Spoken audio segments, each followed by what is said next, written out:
All right, welcome. In this explainer from the IELTS Focus, we're going to deconstruct a really high-scoring model answer for a super common IELTS topic, celebrities and advertising. We're going to break down exactly what makes it tick. Okay, let's dive right in. To score high, you have to answer the question, and I mean the exact question. So first things first, let's look at the prompt this model essay is actually responding to. So there you have it. You see, the challenge here isn't just about whether celebrities are a good or a bad influence. The real heart of the question is about restriction. Should their freedom be limited because of the power they have over young people? That's the debate we really need to get into. Now, to build a really strong argument, the model essay doesn't just jump straight to an opinion. Nope. First, it establishes the core idea of the question, that celebrities are, in fact, influential, and it does this using some very specific and natural-sounding vocabulary.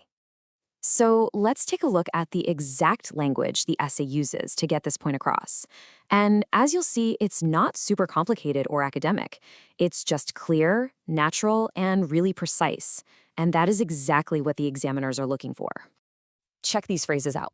They seem simple, right? But they're so powerful.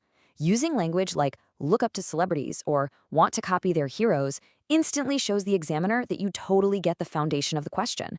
It's a really efficient way to set the stage before you build your main argument.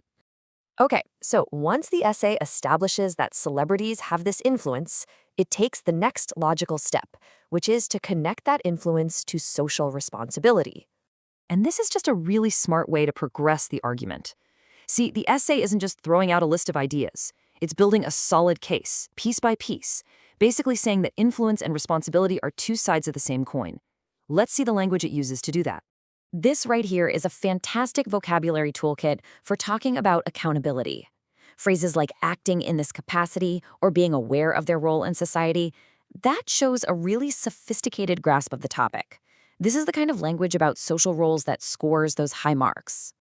But, a truly high-scoring essay always shows nuance.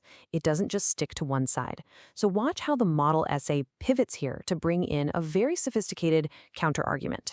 This is such a clever move. I mean, instead of just saying, "Nope, I disagree, celebrities should be free," the essay suggests that the question itself is pointing to a different, much deeper problem. It's about to completely change the terms of the debate. You see how smart this is? The essay first acknowledges the common line of thinking, right? Hey, if celebs promote bad stuff, let's just stop them. It's basically saying, yeah, I get that viewpoint. But then, instead of just accepting that simple solution, it challenges it.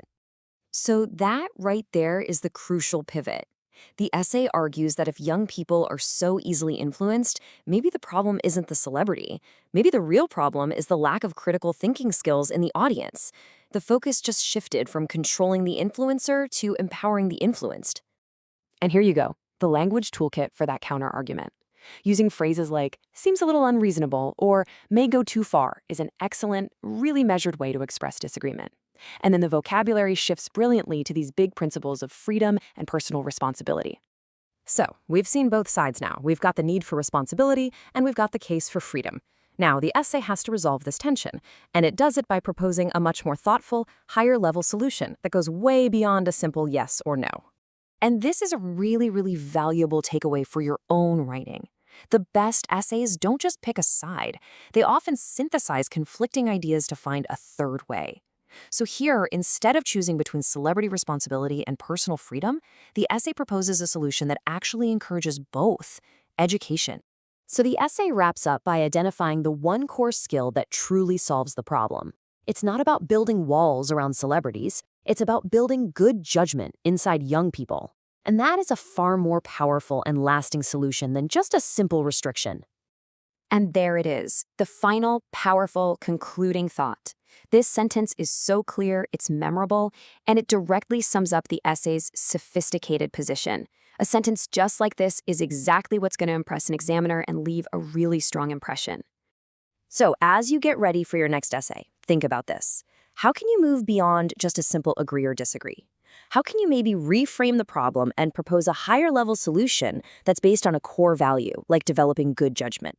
It's a really powerful strategy that can absolutely elevate your writing.